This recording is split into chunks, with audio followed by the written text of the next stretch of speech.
What to this computer? Recording in Recording in progress. progress. Я тоже по-английски сказал. Brilliant.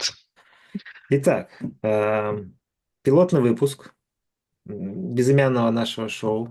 Э, В общем, сегодня у меня в гостях Марк, мой старый друг. И мы сейчас обязательно о чем-то интересном поговорим. Что-нибудь придумаем. Во-первых, приветствую, Марк. Как ваши дела? Привет, Денис. Спасибо, что пригласил. Дела хорошо, их много, и это радует. Лучше, когда дел много, чем когда их нет. Согласен. Не Да, самые легкие времена, поэтому лучше быть позитивно занятым. конечно, конечно. Потом, когда дела нет, и когда ты ничего не делаешь, кукушка отъезжает. О, это мы обязательно в следующий раз изберем, когда кукушка отъезжает. Но вот сегодня у меня вот такая интересная мысль была, потому что я, как человек, видимо, склонный к самокопанию и перфекционист своего рода, я все время думаю, вот где я еще не дорабатываю, да, чего не хватает у меня в жизни, что вот как надо жить правильно, да, живу ли я правильно, и чего до этого не хватает. И вот есть такая тема, я не знаю, слышал ты или нет, типа вот дело своей жизни, да, то есть вот там Вася, он сапожник 40 лет, он стал лучшим сапожником, потому что он жизнь положил на это, вот он выбрал это направление и работал, и не отвлекался, и молодец. Вот как, ну, сапожник, конечно, такой себе пример, но в целом, наверное, ты где-то слышал такую концепцию, что вот это правильно, это нужно, вот выбрать свое направление, выбрать свое дело, и вот не бросать его так упорно, дойти до конца, и вот это вот путь к успеху. Ну, такой прям установки строгой, что каждый должен себе стезю избрать и по ней идти и не сворачивать, я на самом деле в такой формулировке практически нигде не встречал. Я слышал, что люди говорят, что нужно там, становиться лучшим в своем деле, ну или стремиться хотя бы к этому, Да. что нужно при трудностях каких-то не сворачивать, не отказываться, но вот что ты выбрал и все, никуда, я вот сейчас не могу припомнить даже, чтобы где-то это было написано или кто-то нам про такое что-то рассказывал. А, ну, у меня есть пример там моих родителей, например, да, а, они оба не работали по специальности. Точнее, они работали по специальности, но достаточно короткий период своей жизни. То есть они пошли в высшее учебное заведение, получили какие-то навыки, какие-то умения, потом их поприменяли, поняли, что им это не нравится, и пошли в другую сторону, где им больше нравилось, где им больше подходили условия. И в какой-то момент они нашли вот эту вот свою стезю, свою волну, свою нишу, и до сих пор в ней как бы находятся.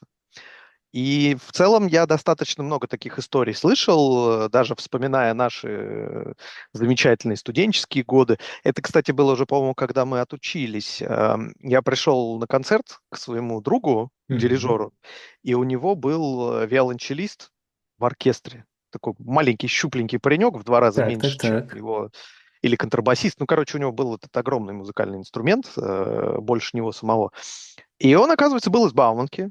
Он Мгм. учился на инженера, прям такого, что-то там было, прикладное, механика Так. или что-то такое. До 4 курса доучился, понял, что ему это не нравится, и ушел в оркестр. Я не знаю, как у него дальнейшая судьба сложилась, но вот таких вот поворотов резких, прям серьезных, на самом деле достаточно много.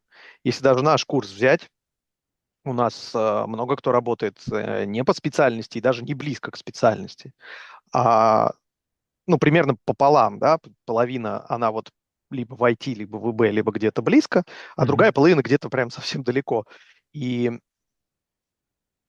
это, наверное, интересно тем, что ну, люди же, когда поступали, они же чем-то руководствовались, да, то есть им это было интересно в какой-то момент. А может быть, у них было какое-то другое представление, то есть они себе сформировали некий Мгм. образ области, Мгм. попробовали ее, либо поучились этой области, а потом попробовали ее, поняли, что что-то не то, образ не соответствует, точнее, реальность не соответствует образу, и решили, что нужно двигаться куда-то дальше.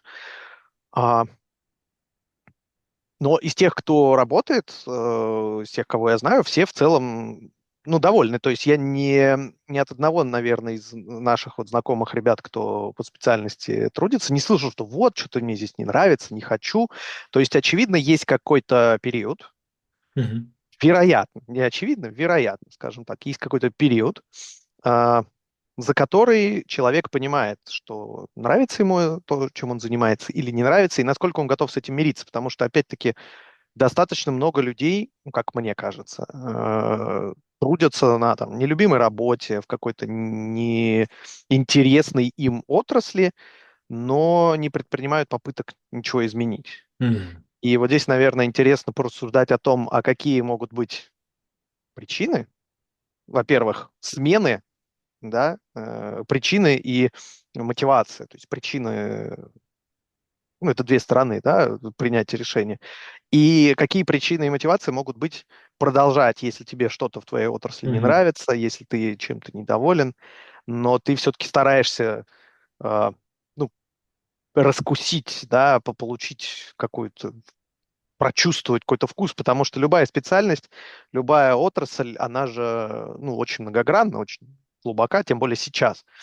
А, Мы сейчас, наверное, уедем, ну, там, чуть попозже в какой-нибудь исторический Так. экскурс, как раньше было, но сейчас пока вот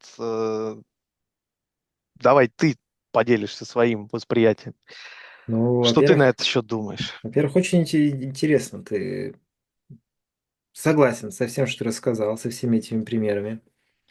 Ам, И, ну, действительно, спору нет. Нет такого, что люди должны сразу... наверное, может быть, перефразирую. Я не о том говорил, что человек должен сразу взять, там, определиться и вот только в этом направлении идти.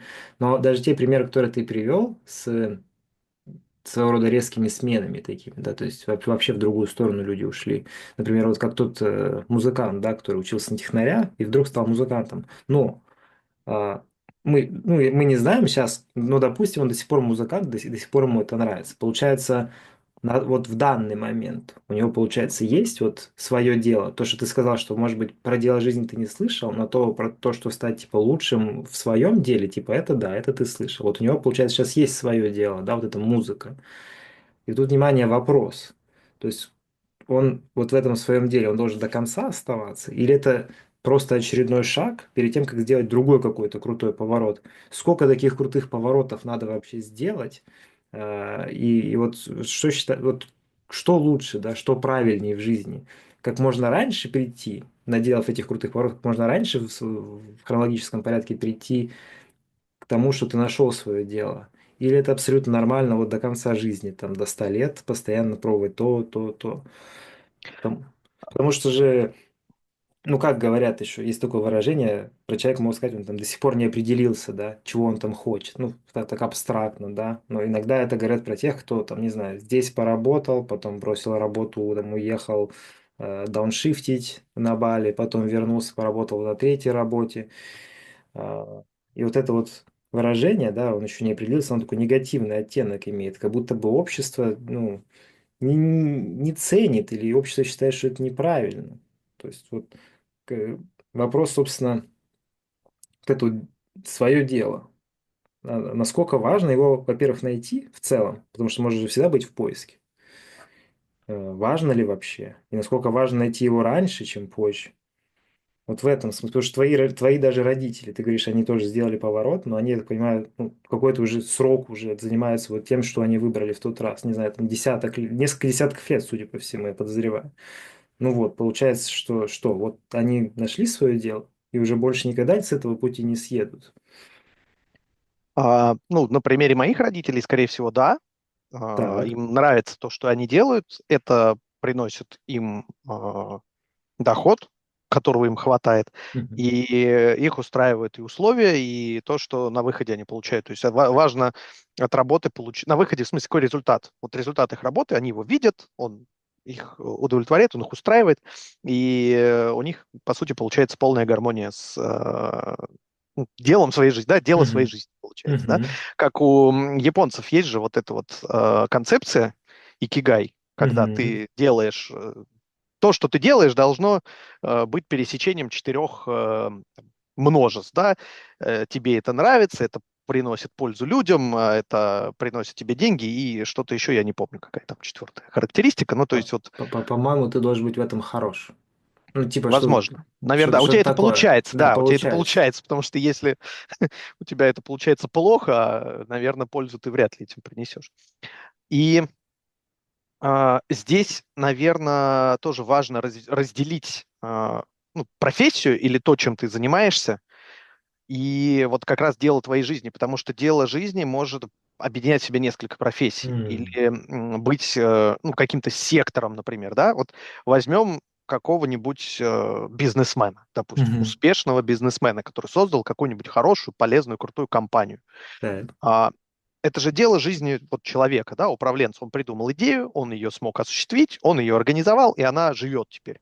Это вот одно ну, дело его жизни. Одно или несколько дел у него может быть. Но это сложно назвать какой-то одной профессией. Это сочетает в себе очень много всего. И изобретатель, и там, инженер, социолог, экономист. Ну, то есть тут вообще спектр сумасшедший. А если мы говорим про прикладные вещи, то здесь будет сектор гораздо уже.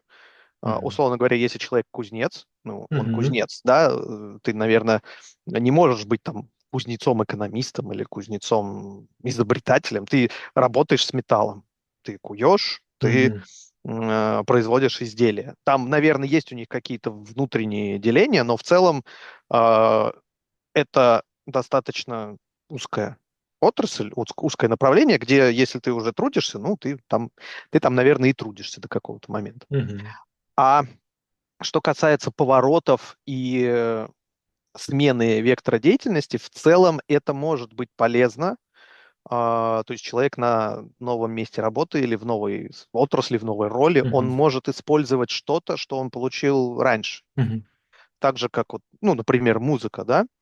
В музыке же очень много математических основ. Мгм.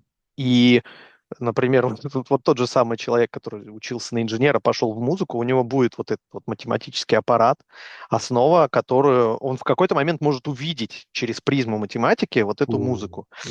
И также, да, вот люди, которые вырастают до крутых управленцев, до серьезных лидеров, они же тоже прошли через какие-то стадии, через какие-то роли разные, посмотрели со всех сторон на разные аспекты жизни, на разные аспекты работы, и могут уже абсолютно точно сказать, вот как работает кусочек их компании или кусочек их Мгм. отрасли.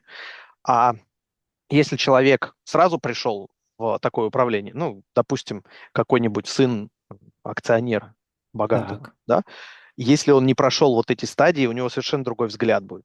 Так. Я не говорю, что он будет неправильный или что он будет неполный, он просто будет другой. Мгм. И это приведет к другим решениям и к другому стилю управления. А вот сейчас, на текущем отрезке времени, в котором мы живем, если сравнить даже да, то, что было 10 лет назад, 2015 год, и то, что сейчас, Так. ну, темпы выросли, мне кажется, очень серьезно. Так. Темпы деятельности, осуществления любой деятельности. В любой отрасли сейчас, ну, там, за год происходит изменений, наверное, как раньше, лет за 5 М. происходило. А если Так. мы еще назад будем отматывать, то, соответственно, масштаб будет еще страшнее. И если раньше вот как раз считалось, что человек должен постигать мастерство и изучать какую-то конкретную отрасль, а, сейчас настолько быстро все меняется, и настолько быстро появляются новые какие-то области занятости и отходят старые, что ну, уже просто не получится, наверное, в одной конкретной отрасли находиться всю свою жизнь. Ну, Интересно. за исключением каких-то, может быть, совсем уж там базовых вещей, условно говоря, повар, ну, он может всю жизнь еду готовить, потому что всегда нужны будут повара, наверное. Мгм. Сейчас с Ну вот, развитием кстати. искусственного интеллекта и робототехники, может быть, это тоже уже скоро будет не так. А как вот у жены в ее вузе Так. всегда профессор говорил фразу, что она на педагога училась, всегда будет кого учить, кормить и стричь. Все Типа правильно. три профессии, которые вот Ну, ну, Беспроигрышный. ну, На ну, кусок хлеба ну, заработаешь. еще я слышал такую грустную часть про хоронить тоже всегда будет кого. Ну Ну да, и лечить. или лечить, да. Вот я как раз хотел сказать, что странно, что ни там не упоминаются. Лечить, ну, просто медицина это такая специфическая история, там и учиться долго, и сложно, и профессия вообще. Ага. Ну вот, кстати, очень, прошу прощения, что перебил, очень хороший пример индустрии, в которой до сих пор, так сказать, как это по-русски, большой коммитмент требуется, да, то есть если ты в медицину, ты должен прям вот, ну, решиться, потому что это Мгм. такая узкая все-таки темочка, и тебе там это отучиться надо там, минимум необходимого, который больше, чем в других индустриях. Сертификации получать тебя там просто так не допустят, ну, до чего-то серьезного, до какой-то серьезной практики. И в Э, медицину нельзя свернуть. То есть во многие профессии можно свернуть, когда ты уже имеешь за плечами какой-то опыт, да, Да, 40-50 лет, ты можешь вкатиться куда-нибудь. да. В медицину, ну, так не получится. То есть, Тебе придется отучиться и очень много получить именно фундаментальных знаний, без которых ты не освоишь, ты просто будешь плохим врачом. да. И, ну, и правильно ты сказал, то, что вот даже парикмахер, да, стричь, ну, казалось бы, одна из древнейших профессий, но всегда надо было кого-то стричь. Я пока не вижу, ну, я даже независимо от искусственного интеллекта, я не видел никаких потуг это автоматизировать, потому что, ну, каких-то адекватных. Скорее всего, есть какая-нибудь штука, которая тебя на лысо может состричь, и то, ну, может, в половине случаев она тебе кожу еще состригает, кто ее знает. Но чтобы тебя нормально постригли, это всегда человек. Массажист тоже приходит на ум, да, почему нет? Мгм. Типа, сможет ли робот какой-то отмассажировать тебя в ближайшем будущем, достойно? М, К чему это? К тому, что, ну, это, блин, я не понял, к чему это. Но мы про искусственный интеллект Ну, говорили, мы про да, искусственный что интеллект повара говорили. в теории может Да, да, заменить да, да, да, да. какой-то робот, у которого там есть рецепты, и который может взаимодействовать с физическим миром. А, Но вот со стрижками, и даже в медицине есть это, оно уже применяется, активно применяется много где. А вот парикмахерское дело, ну, Да. и здесь предположу, что слишком много переменных, очень много факторов, которые невозможно учесть. Начиная от, ну, если мы на примере стрижки скажем, да, характеристика волоса, там, формы Мгм. головы, предпочтений клиента, и заканчивая там модой и в целом какими-то нормами приличия Мгм. и культурными особенностями. Да, В теории это все можно как-то там обработать, запрограммировать, и ну, просто, видимо, это не нужно. Ну, требует серьезных вложений, а какая от этого будет отдача? согласен. Ну, наверное, Ну, мы или пошли. просто никто не задумывался об этом из Да. держателей барбершопов. Да, да, да. Наверное, мы к тому, что ты говорил про то, что все так быстро меняется во всех индустриях, ну, может быть, кроме Мгм. каких-то вот этих вот, которые мы упомянули, которые до сих пор не затронуты никакой автоматизацией, а вообще везде вокруг, во всем остальном мире, получается, прогресс идет семимильными шагами, и постоянно что-то меняется, и насколько это, так сказать, целесообразно, видимо, оставаться или нет в современном мире в одном и том же, так сказать, узком направлении. Но тут хороший вопрос вообще до сих пор ли важны, так сказать, глубокие односторонние специалисты, или или, например, в современном мире это не так важно. Потому что даже те же самые нейросети, ну, там же под капотом очень много математики, да, из которой нейросети родились, и эта математика, ну, достаточно старая. То есть, по сути, те, кто тот же самый OpenAI, так сказать, именно сделали, ну, не столько, может быть, сам Альтман, то же самое, да, но хотя он тоже вроде башковитый человек, сколько инженеры, они, это люди, скорее всего, которые, ну, в нейросетях копались там предыдущие там, лет 5-10 или неважно, то есть эксперты, да, глубокие эксперты вот как в конкретной области. И тут как бы я не уверен, я не могу сказать, мне пока непонятно, до сих пор ли нужны глубокие односторонние эксперты, или в них потребность спадает из-за того, что мир так постоянно меняется, или наоборот, из-за того, что мир такой непостоянный, из-за этого просто сложно оставаться, да, ну, так сказать, односторонне. Тебя постоянно вот это вот движение может тут пытаться утащить куда-то в бок, может быть, наоборот. Все больше и больше нам нужно глубоких экспертов, которые разбираются вот именно в своем деле, которые его не бросили, несмотря на изменчивость этого мира. Как ты считаешь, потребность растет или наоборот, они нам не так уж и нужны сейчас? Здесь сложно однозначно ответить, потому что есть отрасли, у которых емкость для таких глубоких экспертов, она огромна. Ну, например, какая-нибудь физика, продвинутой области физики, там глубоких экспертов нужно много, чтобы они продвигались дальше, пробивали все новые и новые рубежи познания. Соответственно, чем дальше мы пробиваемся, тем больше нужно этих экспертов, чтобы Мгм. как бы конструкция продолжала существование. А, например, если мы говорим про вот пресловутое уже кузнечное дело, то Так. здесь, наверное, емкость для глубоких экспертов, она не столь велика, потому что ну, с высокой вероятностью в этой отрасли уже все, что можно было, уже придумали, открыли, изобрели, и осталось только ну, передавать знания. То есть их можно записать, и все, они уже вот в стагнации находятся. Когда-нибудь, когда другая отрасль совершит какой-то прорыв, возможно, нужно будет придумать, как из нее применить вот эти новые вещи в старых отраслях, и тогда действительно нужны будут те эксперты, которые в этом глубоко разбираются, понимают и которые этим занимаются всю жизнь. То есть, условно, в каждом направлении, наверное, хоть один, ну или там какое-то минимальное количество этих экспертов нужно, чтобы они были мостиком между своей отраслью и теми изменениями, которые происходят вокруг. Но а, вот потребность самой отрасли в таких экспертах, она очень сильно варьируется и очень сильно разнится. И она может со временем то затухать, то опять подниматься в зависимости от того, как развиваются другие отрасли. Те же самые там, телеграфисты или связисты. Вот кто Так. раньше обеспечивал взаимодействие? Это же ну, очень важная и серьезная была профессия. То есть люди, которые могли передать информацию правильно из одной точки в другую.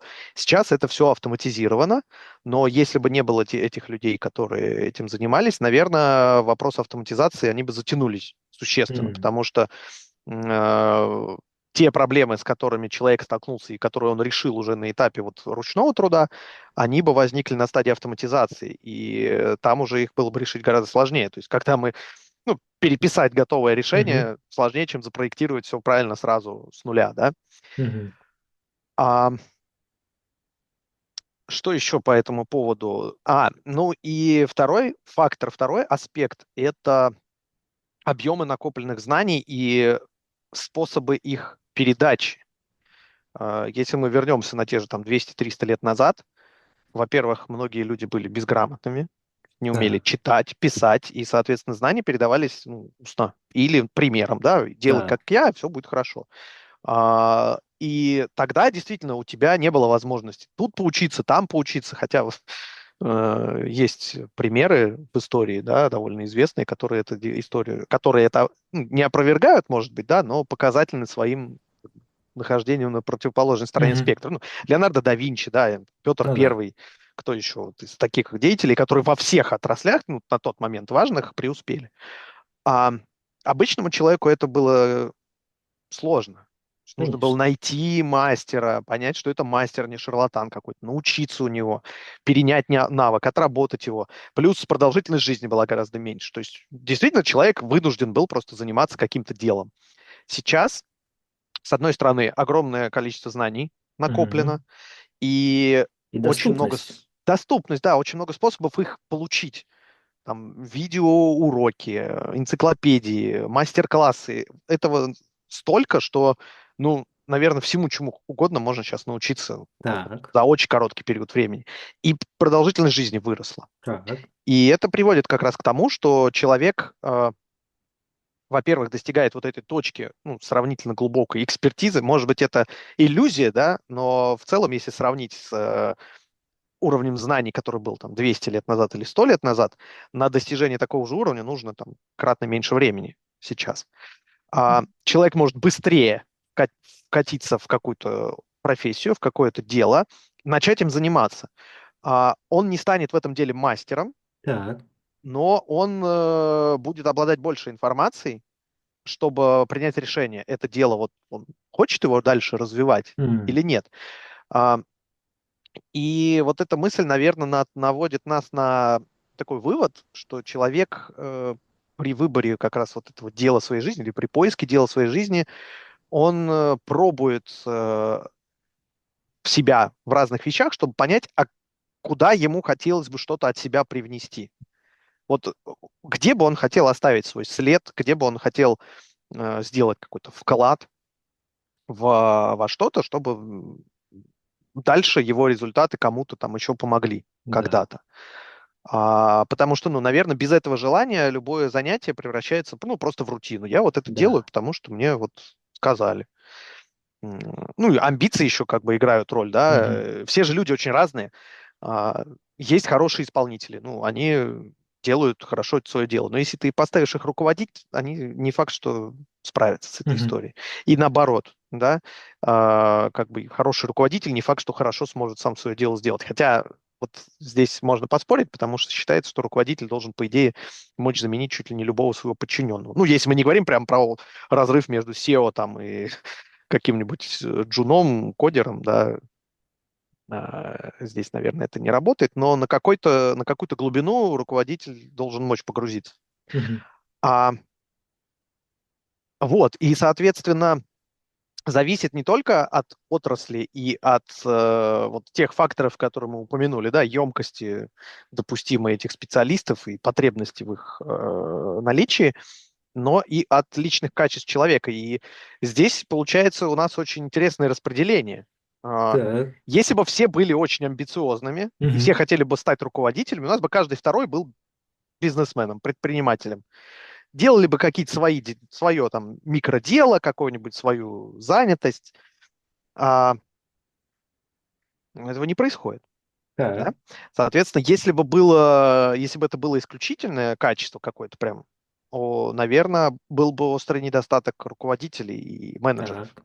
Но этого тоже вроде как не происходит. То есть есть Так. некое распределение, Мгм. которое ну, с течением времени сохранялось м, в таких пределах, которые позволяли, в общем-то, человечеству развиваться. И тут вопрос, а, ну, руководитель, который растет, он вряд ли будет останавливаться на каком-то отдельном своем деле, ну, на одной отрасли, да. Все успешные, крутые бизнесмены, у них диверсификация полная, они занимаются всем, ну, или почти всем. Ну тут, если позволите вставить, скорее всего, они просто определяют свое дело не то, что, например, там, я пеку хлеб, да, в индустриальных масштабах, или там пельмени, или там магнитофоны собираю. Наверное, их дело это именно создание бизнесов в целом. То есть они себе, скорее всего, я предполагаю, так определяют свое дело. То есть в каком-то смысле вот с этой точки зрения их дело довольно-таки определено и не меняется, да. Просто природа бизнеса разная, но они свою роль-то вот, ну, вот так видят. То есть они создают бизнесы прибыльные, а то, что под капотом, это уже детали, да, в каждом бизнесе. Но бывают и такие, и такие. Да, Есть ну семейные согласен, компании, да, ну, та же компания Рошер, которая делает сладости. да, Они делают сладости уже сколько там, 200 лет или 100 лет? Много лет. Не одно поколение. Там итальянская компания Барилла делает макароны. согласен. Компании, что характерно, названы по фамилиям своих, значит, основателей. Так, У японцев тоже много таких примеров, но вот, кстати. у них, кстати, тоже примеры интересные. Ой-ой-ой, мы потеряли Марка. Давайте подождем, пока он подсоединится к нам снова. Что-то Так, прервалось. все, ты... Нет, он еще не вернулся к нам.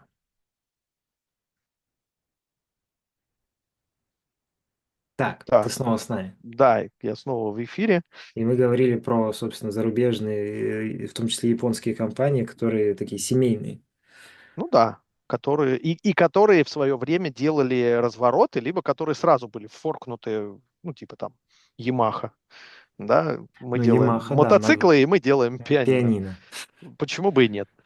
А Toyota, Toyota делали всю жизнь швейные машинки Мгм. и ткацкие фабрики у них были, а потом переквалифицировались в автомобили. Согласен. А вот Kodak, например, не смогли.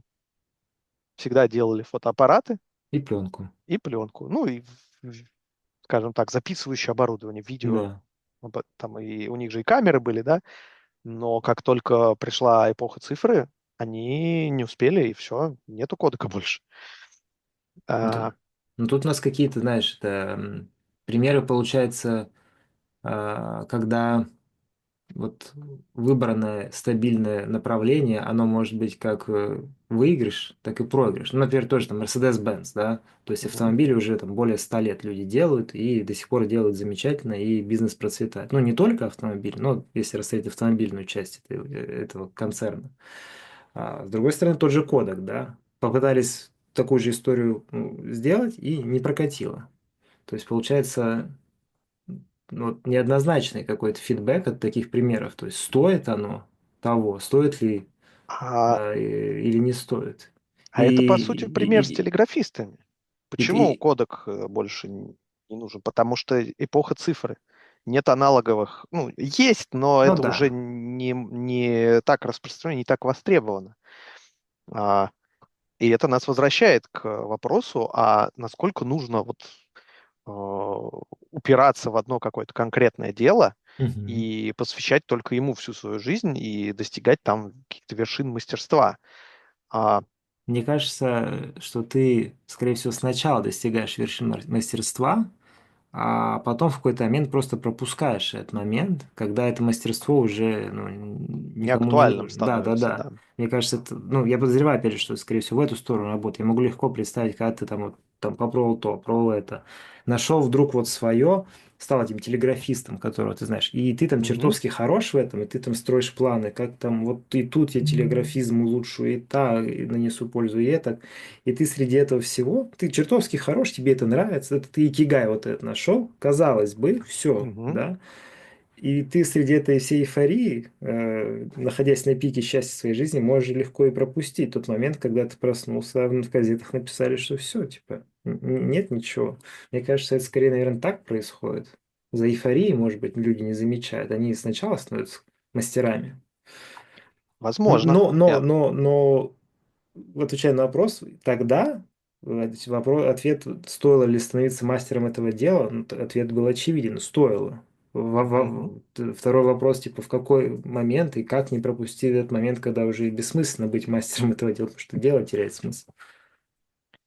А, здесь важным фактором является, вот примером того, про что я сейчас скажу, наверное, можем назвать там пандемию, начало Так, пандемии и расцвет блогерства, удаленных курсов и вот этого всего, что мы сейчас до сих пор пожинаем и так. будем пожинать еще очень долго.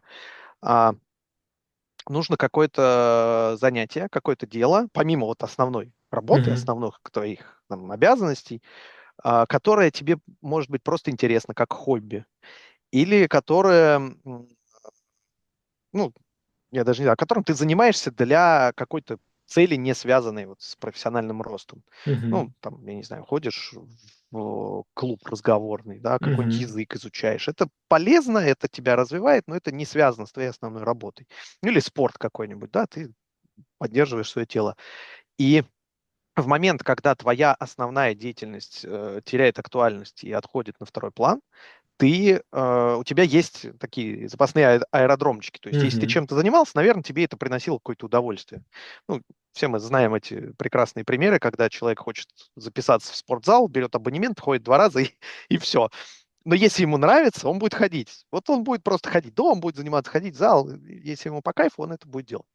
И в такие моменты у тебя есть возможность переключиться, потому что у тебя уже есть база вот там в нескольких других направлениях, и Мгм. ты можешь резко вот туда все свои силы освободившиеся бросить и там начать достигать каких-то успехов, ну и, соответственно, привносить что-то туда. Как сделали многие люди, которые вынуждены были сесть на удаленку, ну, те же вот, мне вспоминается пример, когда все съемки прекратились в Голливуде, Мгм. и актеры, и режиссеры, и продюсеры сели, почесали репу и решили, о, мы откроем онлайн-курсы актерского мастерства, режиссерского мастерства. Реально была такая у них рекламная кампания, они одни из первых были, кто вот прям, вот мы открываем, значит, как хотите, записывайтесь, вот столько-то это стоит. И, ну, пандемия прошла, курсы больше эти не актуальны, но они какое-то время рассказывали другим, да, что вот, ну, научить еще надо суметь, может быть классным специалистом, но отвратительным преподавателем. А, к чему это? Ну, к тому, Раньше, что, да, если да. твой скилл становится нерелевантным, ты иметь запасные. Но тут опять же, а, оно же все не бесплатно, да, у тебя время и энергия Мгм. ограничены, сколько ты в сутках, в неделю можешь потратить времени и энергии своей.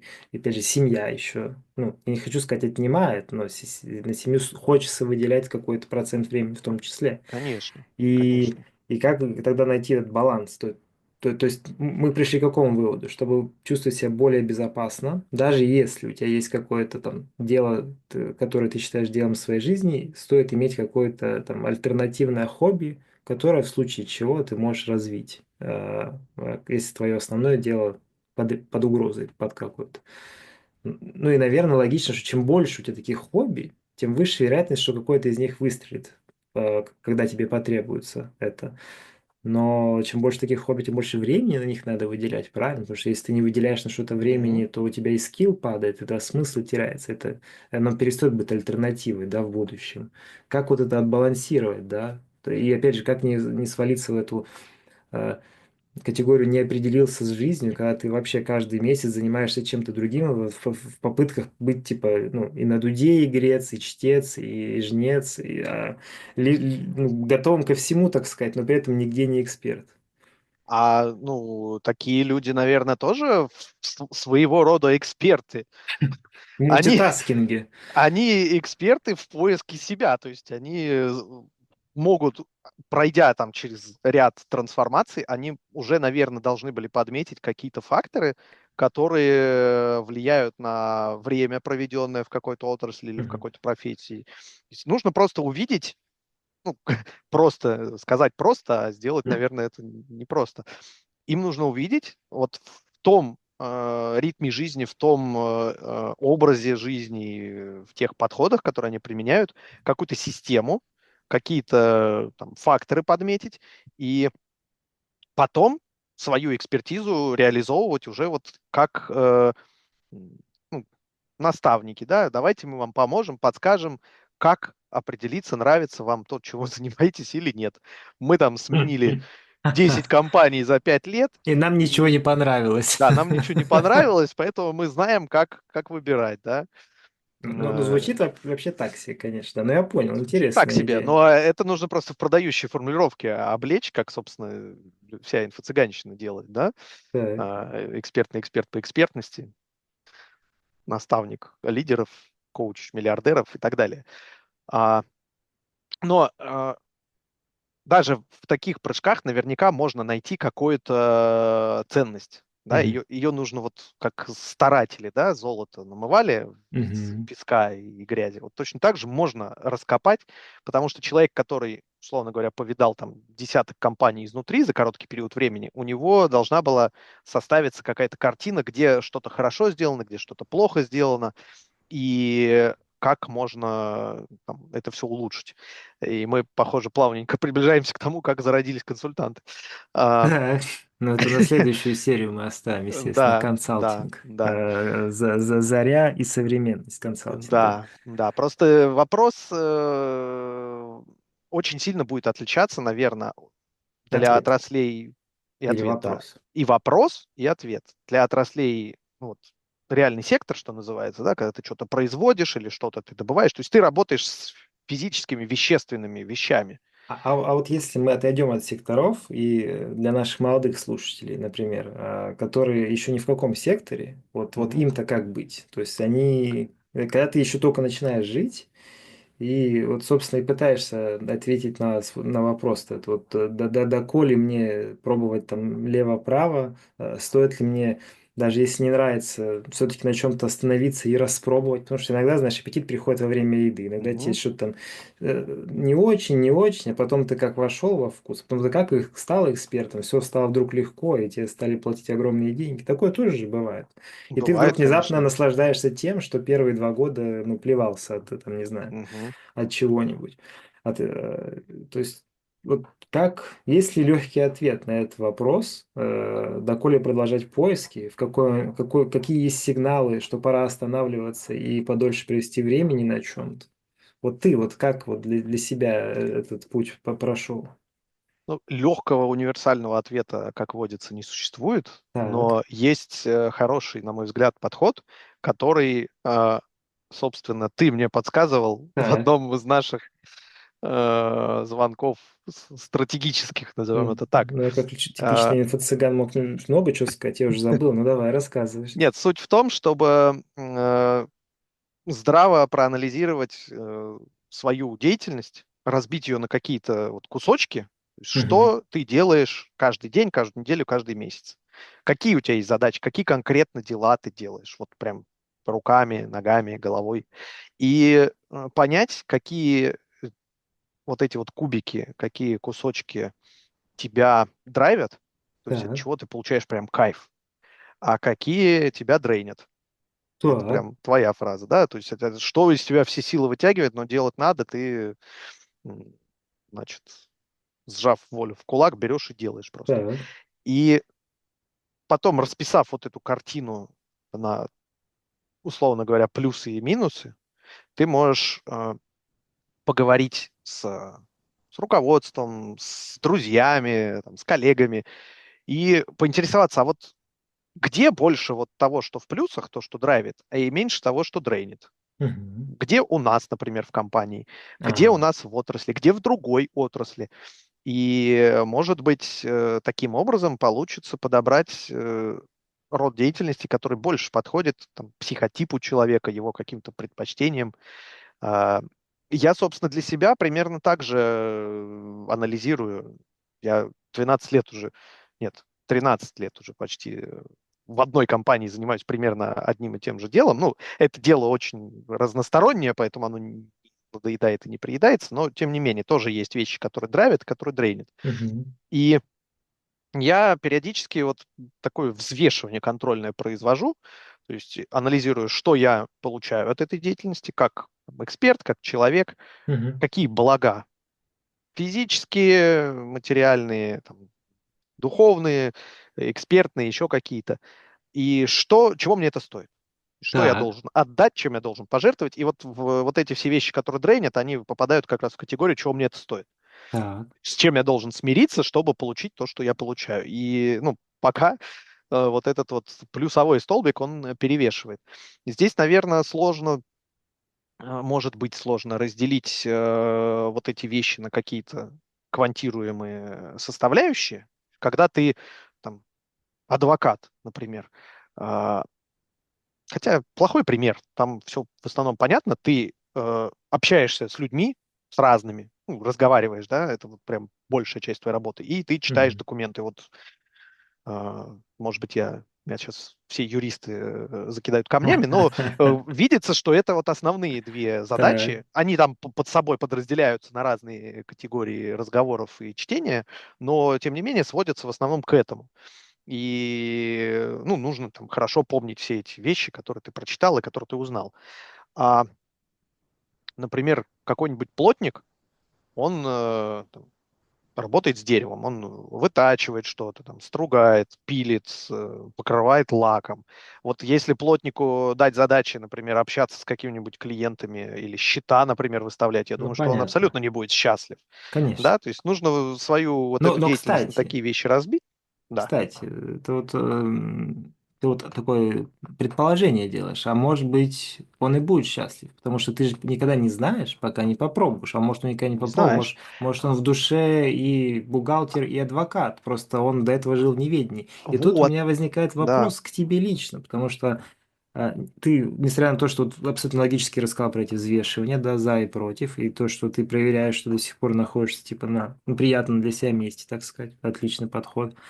Но откуда ты, как ты уверен, что где-то, может быть, еще лучше для тебя? Ты ведь не знаешь, пока не попробуешь, правильно? М. Это, грубо говоря, опять же, возвращаясь, так сказать, к молодому слушателю, то есть даже если кто-то нашел себе там, не знаю, какое-то первое направление, и там год, два, три в нем относительно счастлив, да, ну, вот, пользуясь какими-то методами проверки, вот как ты описал, да, хорошо или нет, мне до сих пор здесь. Всегда же есть шанс, что трава где-то зеленее, правильно? Вот ты как бы тебя волнует это, то, что она там может быть зеленее, или тебя не волнует это? И как ты для себя закрываешь вот это вот сомнение, да, что, может быть, я там, но не совсем там.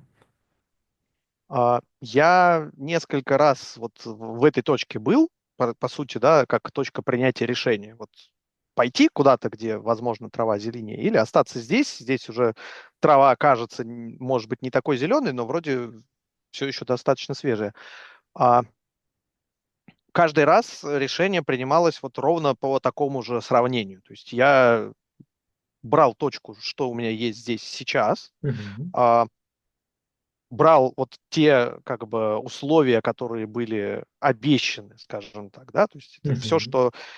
все, что у тебя может быть, оно и может быть, а может и не быть. Да, надо пополам На делить это всегда. вот. И применял вот этот вот понижающий коэффициент и сравнивал, что будет, да. Плюс есть еще важный фактор, заключающийся в некой там адаптации, в неком процессе, во-первых, демонстрации себя новому Мгм. месту, да, и познании этого нового места, потому что когда ты только приходишь, все очень радужно и все очень классным кажется, и это вообще Мгм. лучшее место в жизни, а дальше начинают появляться какие-то подводные камни, которых ты никогда не узнаешь, если ты не придешь и не попробуешь, если ты не зайдешь в реку, да, Мгм. ты их не увидишь. И даже если тебе про них расскажут, то это все равно будет совершенно не то же самое, что наступить на такой камень самому ногой. Мгм. А, и вот этот фактор, он на самом деле очень большую роль играл все Мгм. вот эти разы, потому что те условия и то окружение, которое у меня было и есть, ну, они уже есть. Да, вот я Мгм. уже как бы в них нахожусь, мне в этом окружении комфортно, я прекрасно взаимодействую со всеми там винтиками этой системы, а с винтиками другой системы не факт, что будет так же. И не факт, что Может быть, там будет лучше. а, может, но, честно говоря, вот субъективная вероятность этого видится очень, очень маленькой. Окей. А, Здесь, наверное, можно аналогии вот с семьей провести, Так. когда, хотя для, как ты упомянул, для молодых слушателей это может быть не очень наглядно, не очень понятно, но когда в какой-то момент времени ты решаешь, что вот есть человек, с которым ты хочешь создать семью, с которым ты хочешь проводить там весь остаток жизни, ты же, по сути, тоже не можешь быть уверен, что это вот прям идеальный выбор для тебя. Но ты Согласен. принимаешь это решение, и ты Да. вот с этим решением ты живешь дальше. Но Кто-то но с работой принимает проще. неверное решение. Ну, с работы, конечно, проще, морально. А, Хотя кто-то может поспорить, что в принципе сложность примерно одного уровня. Все упирается, так сказать, в paperwork, в бумагу, в штамп в паспорте или в контракте. в общем-то, да, если абстрагироваться от всяких там Ну да. моральных принципов и сантиментов, назовем это так, да, если вот Эмоции, прям эмоции. механически, эмоции, да, если механически, то действительно вот трудоустройство, а вот как бы запись актов. Так, А, но это же тоже похожая как бы история, да, согласен, и согласен. э, до сих пор нет какого-то ну, действенного способа вот по каким-то критериям подобрать тебе какого-то человека, который тебе подойдет. Потому что это, Мгм. видимо, неформализуемая вещь. Она складывается вот про эмоции хорошо очень, что мы затронули эту тему, потому что есть как бы измеримые вещи, Мгм. понятные, простые, ну, как параметры, да. И если говорить про работу, то зарплата, занятость, ну, вот эти все вещи, которые ты можешь Сколько выделить. часов ехать до работы, Ну так да, да, сказать. да. Да. А есть эмоции. Так. Есть твои эмоции, которые ты испытываешь, вот, приходя на работу, уходя с этой работы, находясь там, находясь не там. И совокупность этих эмоций, она, наверное, не поддается какому-то адекватному описанию. Даже сам человек вряд ли сможет сесть и расписать, а что он чувствует, когда он на работе, когда он... У меня есть простой способ, который я стараюсь сам использовать. Ты всегда можешь в конце дня себя спросить, типа, вот я этим днем доволен там, от 1 до 10, где один, типа, у меня хуже дня не было, 10, у меня там Мгм. лучше дня не было в жизни до сих пор, да. И, ну, это, конечно, там очень high level, очень абстрактно, но, в принципе, можно трекать. и тоже там ретроспективно посмотреть, что у тебя там была плохая неделя, например, или что-нибудь Мгм. такое. И даже, может быть, она свяжется с тем, что вышел новый коллега какой-то, и он такая Мгм. мразь, что с ним работать просто невозможно. Поэтому, если вдруг у тебя ты хочешь померить, Это но не получается, можно так. интересный способ. Но здесь, да, здесь еще нужно свои какие-то там биоритмы учитывать, потому что бывают просто плохие дни, просто плохие Согласен. недели, когда ты непродуктивен, когда что-то не получается, а бывает, что ты прям в потоке, и действительно у тебя день такой, что ты сделал кучу задач и безумно собой доволен. А, но все-таки это ближе, наверное, ну, к каким-то измеримым вещам, потому что мы Ну да. э, именно к задачам, я так понимаю, привязываемся и к тому, насколько ты доволен тем, как ты свой день провел. А эмоции это вот ты можешь там быть, наверное, хотя я не знаю, может такое быть или нет, что ты оцениваешь день там на девятку, ну, вообще суперски он прошел, кучу всяких задач сделал, Так. но эмоции ты испытываешь скорее негативные или там нейтральные, Ну, то есть вот у тебя нет эйфории какой-то. Наверное, этого не может ты бы быть. не поставил 9, мне кажется, Ну в этом да, случае. так не получится. То есть ты в любом случае будешь доволен чем-то. Ну, если ты все сделал, ты доволен. Если ты много чего не сделал, ты недоволен.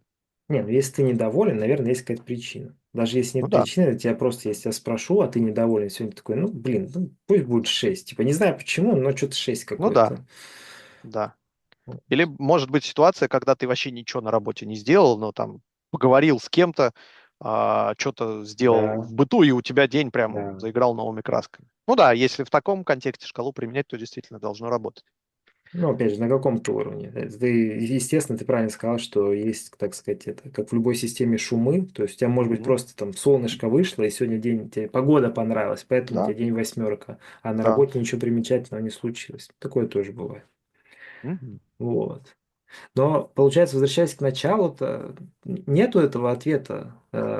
Нужно тебе делать жизнь. То есть мы как будто бы все рано или поздно приходят к какому-то своему делу.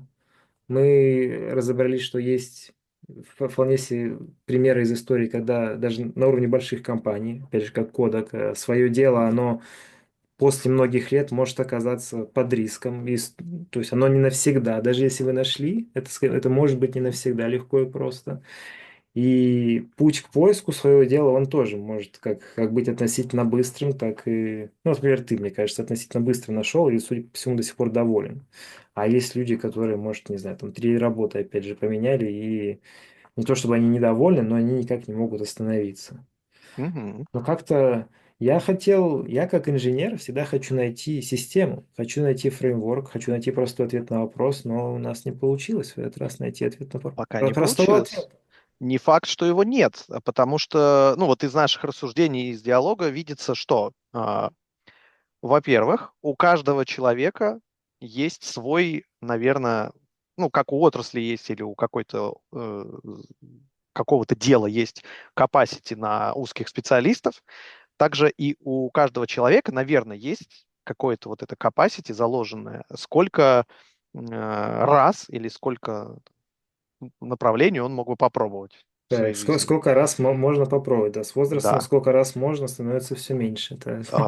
Да, да, ну, если ты там, условно говоря, в 50, хотя, а, может быть, тебе не нужно много раз, может быть, тебе нужен один, но в точку, как вот Да. какие-нибудь знаменитые актеры, да, тот же Лесли Нильсон, он начал сниматься, когда ему сколько было лет, за 50 уже, Ну, ну, кстати, не прям знаю, но я его в фильмах видел только с седым и старым, естественно. Да, но я про него когда-то читал, не помню уже деталей, но про него как раз и была вот эта история, что он очень поздно пришел в актерский Мгм. бизнес. И он занял свою нишу, да, он сделал дело Мгм. своей жизни. Да, Оставил прям след такой мощный, яркий. согласен.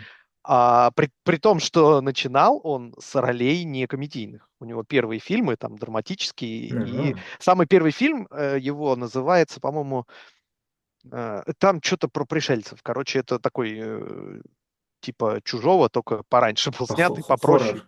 Ну да, космический хоррор. По-моему, это космическая вариация острова Доктора Мора. Так.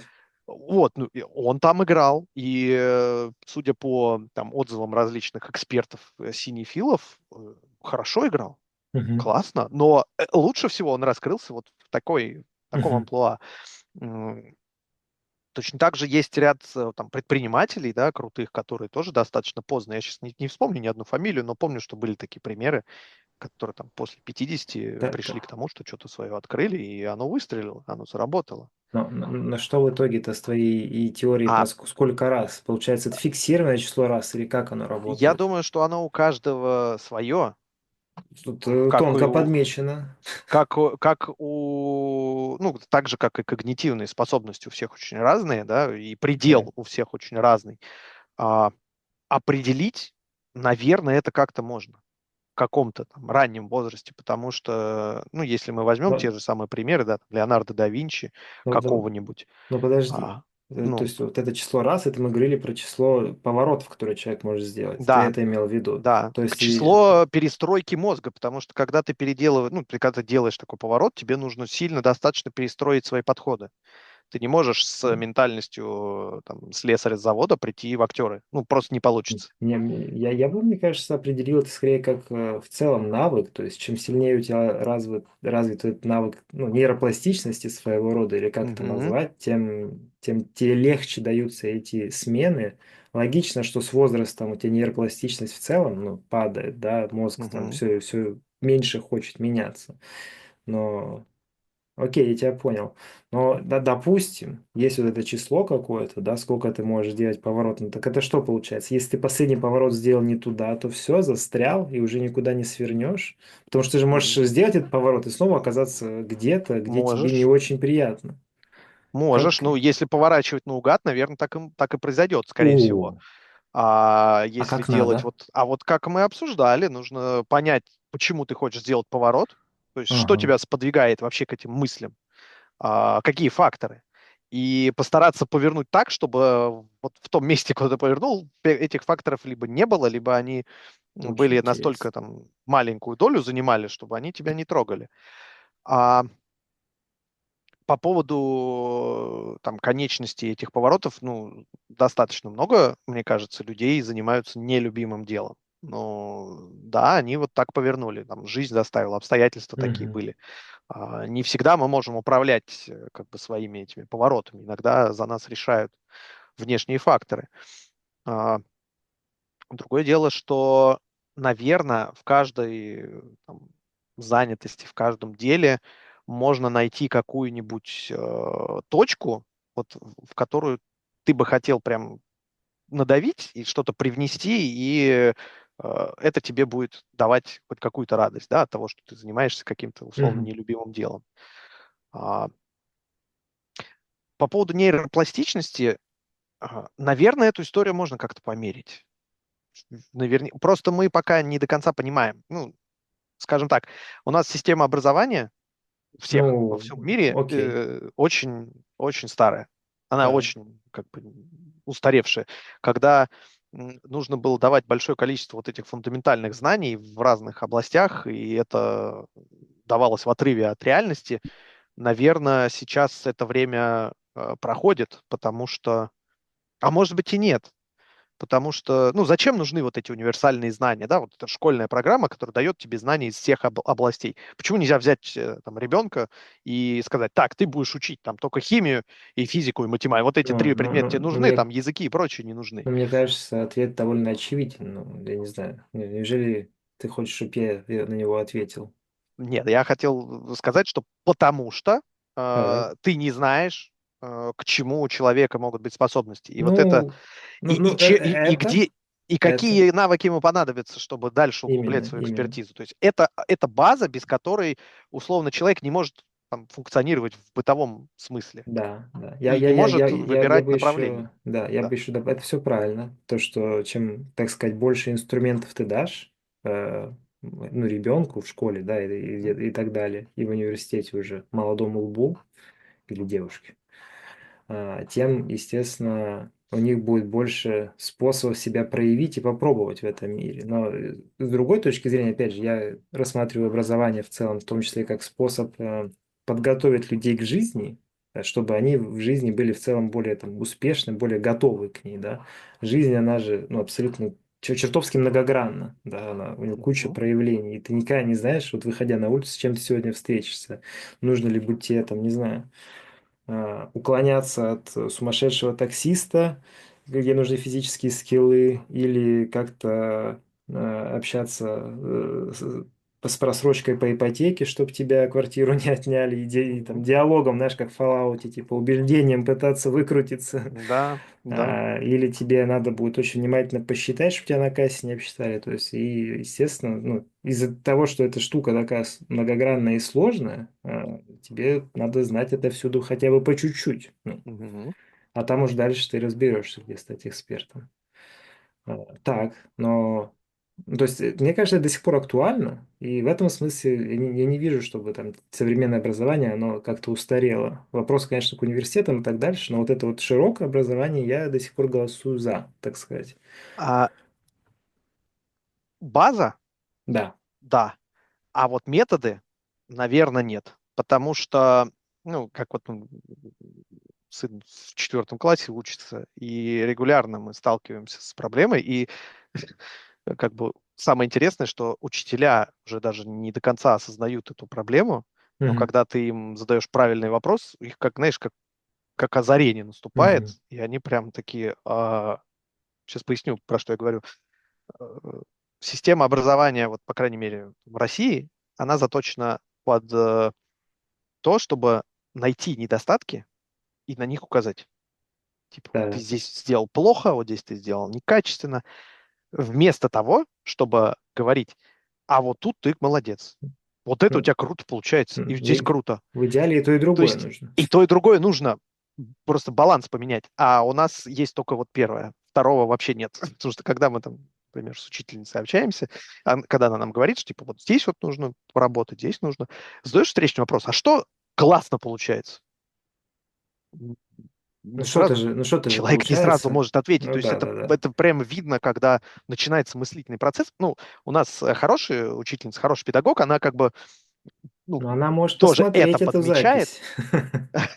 Может быть. Она подмечает, и она говорит, вот это хорошо, и вот это хорошо, да, то есть она ведет вот этот вот трек в голове, но не все учителя так делают. Я абсолютно точно знаю, что многим, если такой вопрос Согласен, задать, они скажут, что, согласен. отстаньте, это тут школа не Но, должна этим заниматься, да. но, А, но я бы сказал, что это скорее какой-то, может быть, в каком-то смысле последствия кризиса образовательной системы в целом, потому что финансирование ей достается все меньше, а нагрузка все больше. И, ну, ты не можешь ожидать, так сказать, высококачественных кадров, если ты, ну, никто за это не хочет платить достойные Вот, деньги, так вот. сказать, А правильно? это, да, и это нас приводит вообще к какой-то там глобальной проблеме, потому что я не знаю, как дела обстоят в Штатах, в Европе, Я подозреваю, да, плюс-минус, может но быть, соотношение зарплат там, ученых, врачей и учителей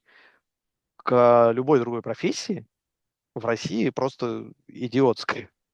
А, ну, я сразу скажу, в Великобритании тоже не просто так мгм, работники там здравоохранения выходили последние два мгм. или сколько лет на пикет, поэтому ситуация плюс-минус плачевная везде. Вот. А в Штатах вообще там с медициной все плохо, да, там не дай бог, ты поранишься, и скорая к тебе приедет, это все, это финансовое банкротство Да, плюс на всю квартиру жизнь. отдать. Вот. А, и это значит, что есть какие-то неправильные механизмы с точки зрения, хотя это они нам могут сейчас казаться неправильными, а с точки зрения вида, может быть, это так и должно быть, и все хорошо, но а, чтобы сделать из учителя или доктора водителя автобуса или курьера, вот у нас сейчас курьезная ситуация с курьерами, да, Ха, чтобы сделать из учителя курьера, не нужно примерно ничего. Ну, вообще, согласен. ты берешь любого человека, он идет Да. курьерить. Чтобы сделать из курьера учителя, нужно Ну, понятно. 10 лет, да, там, Понятно. учиться, изучать, набивать навык, и тогда, И, может быть, он... и вот тут, может быть, вот в каких-то областях нам все-таки не хватает глубоких экспертов в наше время, потому что вот это вот общедоступность всего, да, то есть сейчас у Мгм. тебя любой может стать любым, как ты сказал, ну, при желании и потратив достаточно времени, да, Мгм. и в каком смысле, может, это минус, потому что тот же самый учитель легко может стать курьером или кем угодно, и мы потеряем учителя, Да, да. хотелось бы не терять. Но при всем при этом всегда во все времена есть люди, про которых говорят, вот у него призвание, он Вот, прирожденный там вот, кто-то, да. да. Вот на мой взгляд, у нас сейчас в области образования есть такой человек, Дмитрий Савватеев, ты, может быть, там его знаешь или слышал М. про него что-то. Он прям вот идейный, он максимально Это на правах идейный. рекламы уже? Нет, нет. Он просто правильные вещи говорит про систему образования и что с ней нужно сделать, и Понял. как там подойти, чтобы стать, чтобы, ну, стало лучше. Да, он математик, и он как бы еще Мгм. и математическими всякими выкладками это подкрепляет.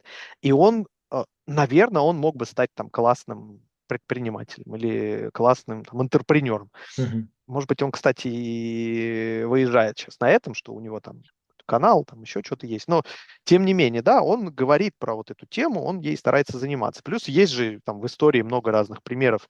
Там тот же Януш Корчак, да, Мгм. ну, прирожденный педагог, да, вот он полностью всю свою жизнь этому посвятил от начала до конца. И, наверное, это те там редкие случаи, когда человек с самого начала понимает, что он хочет делать, куда он хочет приложить все свои усилия, и у него это получается настолько, ну, то есть за счет Мгм.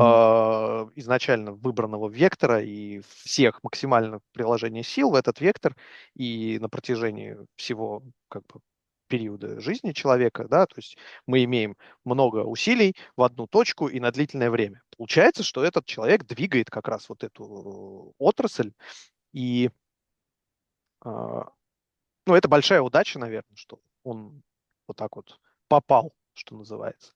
А как он попал, как он сделал этот выбор? Вот здесь интересно было бы разобраться. А, только я не знаю как. Поговорить с этими Не, ну людьми с ним не мы, со всеми наверное, получится, да. да. Но мы можем И они, наверное, и не пофантазировать. скажут, почему они решили. Типа, да как почему? Да потому что мне это нравится. Мне вот всегда нравилось, и я это сделал. Ну, тут всегда, как это, есть же метод 5 вопросов, типа why, five why, Мгм. 5 почему. То есть ты всегда можешь Мгм. сказать, типа, там, почему вам нравилось, то есть что вам конкретно нравилось. Он там тебе перечислит, типа, а вот это чем вас зацепило. Можно копнуть. Но мы всегда можем пофантазировать, потому что мы же как раз с тобой, вот, возвращаясь к нашему большому вопросу о, так сказать, деле жизни, поняли, что вот как ты сказал, сколько-то поворотов у каждого есть, которые ты можешь сделать. И, как ты правильно отметил, не нужно их делать, скорее всего, вслепую, а стоит их делать осмысленно, тогда ты быстрее придешь ну, к какому-то положительному концу. Но вот как их делать, так сказать, осмысленно, где вот эти вот, какие критерии использовать, это мы обязательно обсудим в следующий раз.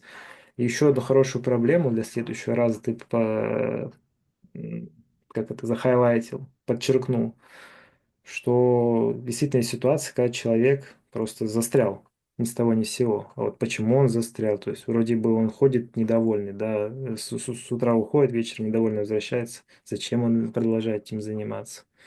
Мне вот это тоже было бы интересно обсудить, типа, а какие могут быть причины вот этого застревания. Когда, казалось бы, опять же, ты говоришь, мир, он вроде бы все более открытый, да, информация, доступ не только к информации, но и к людям тем же. То есть, если ты очень сильно хочешь с кем-то поговорить, у тебя есть большой шанс ну, достучаться до человека, да. А, Ты можешь даже посмотреть на том же каком-нибудь там видеосервисе, Ютубе, ВК-видео, неважно где, э, когда кто-то из какой-то профессии рассказывает про свою профессию, э, чтобы понять, например, тебе это близко или нет. То есть все вроде есть, почему до сих пор бывает ситуация, когда человек вот все там, и все в одном месте, и объективно несчастен, потому что он сам об этом заявляет. Вот это, конечно, интересно было бы. И как его оттуда вывести, и как вот эти вот его повороты ему сделать правильно. Но об этом, я думаю, в следующий раз. На сегодня, пожалуй, хватит. Да, давай закругляться. Какое-то заключительное слово. Ну, тут, наверное, не заключительное, а как это, to be continued, да, то есть Alright. это задел на будущее. Тема сложная, тема непростая.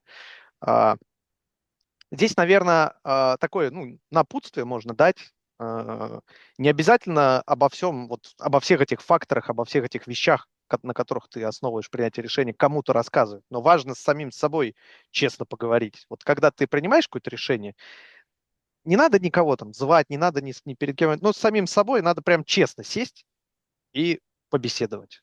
Что мне здесь не нравится? А почему я не делаю ничего, чтобы это поменять? А что я мог бы сделать, чтобы это поменять? А что мне вообще нравится? И вот так вот потихонечку, полигонечку, может, не с первого раза, но, скорее всего, Да, получится выйти хотя бы нащупать направление, в котором хотелось бы двигаться. Ну и второй фактор, второй момент, который хотелось бы упомянуть, что не нужно ни на кого оглядываться, не нужно ни на кого равняться. Все люди уникальные, все люди очень разные.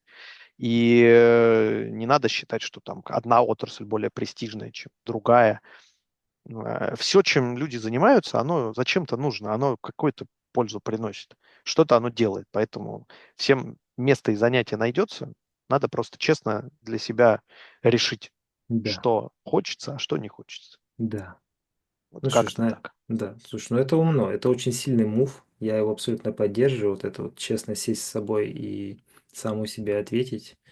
Наверное, он же на самом деле самый тяжелый, особенно когда ты его не делаешь регулярно, как и все в первый раз, оно не просто дается. Но только могу, как сказать, поддержать. Ну все, большое спасибо за ваше время. Спасибо, Денис. И да, Марк, и до следующих встреч, Хорошего дорогие вечера. слушатели. Да, Счастливо. Пока. да, так, стой.